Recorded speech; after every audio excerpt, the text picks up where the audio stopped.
भीम का हिडिंब से हुआ युद्ध तो भीम ने हिडिंब को मारा और हिडिंबा बोली अब कर लो ब्याह मेरे से।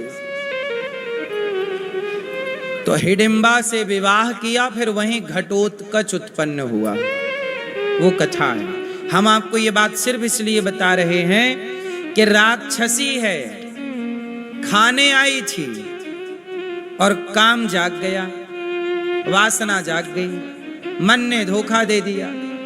चलो फिर उनका तो विवाह हो गया, उनका तो सब लीगल था, गंधर्व विवाह कर लिया भीम ने उनसे सबके आज्ञा से। लेकिन हम आपको सिर्फ ये बता रहे हैं, ये सारा रावण जैसा ज्ञानी सीता मां को चुरा के ले आया। क्यों ले आया? मन ने धोखा दे दिया कि इतनी सुंदर स्त्री मेरी पत्नी बने, लंका में रहे। किसी और की स्त्री को अपनी स्त्री बनाना चाहता है रावण। ये मन का धोखा ही तो है। ये मन का क्या है बोलो? इसलिए सबसे बड़ा धोखेबाज कोई है तो बताओ कौन है? जोर से कौन? इसलिए कहता हूं अपने इस मन को भगवान में लगा के रखिएगा। मन के रस्सी को भगवान के चरणों के खूंटे से बांध दीजिएगा ताकि जरा भी भागने की गुंजाइश ना रह जाए। बुढ़ापा, जवानी, हर समय मन चंचल है। अच्छा, मन की चंचलता मिटाना हो तो क्या करना पड़ेगा? रोज भगवान की कथा सुनो और रोज धर्म ग्रंथों का स्वाध्याय करो। रोज कथा सुनो, थोड़ी सी कथा सुनने से मन शांत होता है। और थोड़ा रामायण, थोड़ा गीता, महाभारत, पुराण, जो अच्छी पुस्तक मिल जाए, गीता प्रेस गोरखपुर की जो पुस्तकें मिलती हैं खरीद लो। राम सुखदास जी का साहित्य खरीद लो गीता प्रेस से और पढ़ा करो। इससे क्या होगा? मन को कंट्रोल करने में मदद मिलेगी। इसलिए कहता हूं माला काम कर लो, पैसे कमाओ, समय मिले तो अपने मन को माला जपने में बिजी कर लो। सीताराम सीताराम, राधे कृष्ण, श्रीमन नारायण श्रीमन, बिजी। क्योंकि खाली दिमाग शैतान का, ठीक है? जितने लोग खाली हैं वो सब परेशान हैं अपने मन से।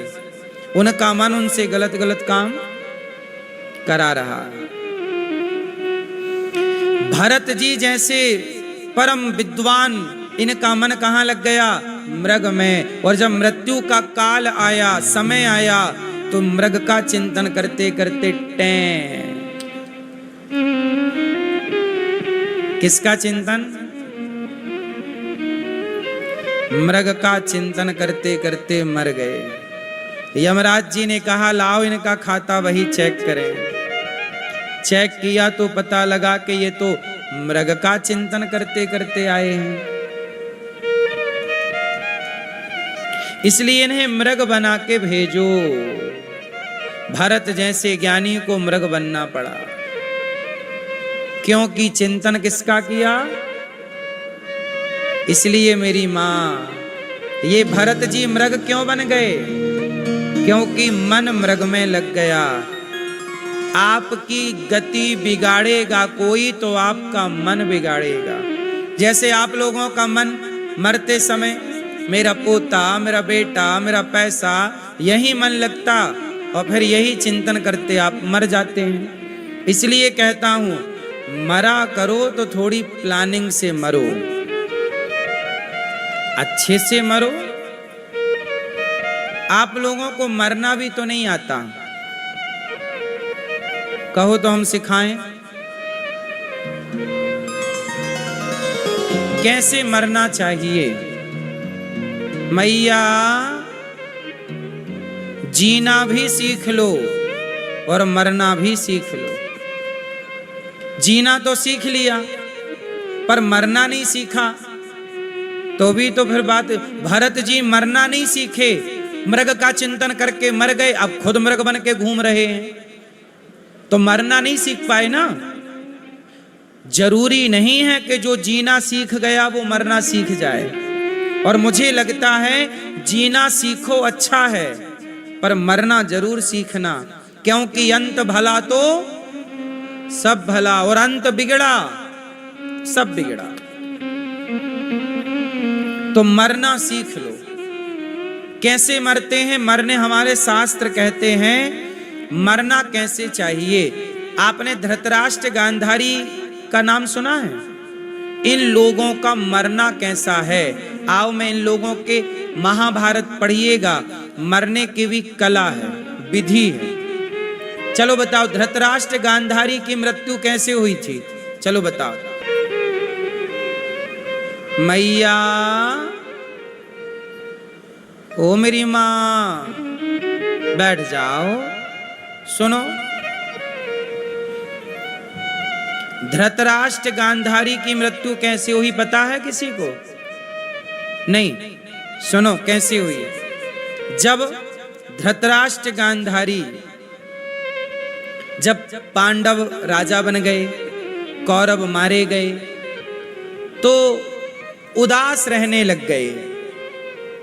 कौन? धृतराष्ट्र जी महाराज कैसे हैं? उदास। उदास रहेंगे, राजा थे, पुत्र मारे गए 100 के 100, परेशान हैं। एक दिन विदुर जी आए। विदुर जी ने धृतराष्ट्र गांधारी से कहा कि देखो अब तो तुम्हारे परिवार के सब लोग मर गए हैं, गुरु द्रोणाचार्य भी मर गए, भीष्म पितामह भी मर गए, दुर्योधन भी मर गए, तुम्हारा संगी साथी अब कोई नहीं बचा, अब आप भी क्यों जी रहे हो? तो धृतराष्ट्र बोले कि मेरी मौत कहां आ रही है, मैं तो मरना चाहता हूं। गांधारी बोली मेरी मृत्यु कहां आ रही है, मैं तो मरना चाहती हूं। तो विदुर जी बोले मेरे साथ चलो। विदुर जी धृतराष्ट्र गांधारी को ले गए हरिद्वार के ऊपर, और वहां गंगा के किनारे क्या कराया? अनशन कराया। ध्यान से सुनना, क्या कराया? अनशन। अनशन क्या? जो व्यक्ति, जैसे आपको अब लग रहा है कि हमारा बुढ़ापा आ गया, अब हमें देह छोड़ देना चाहिए, तो आप क्या करो,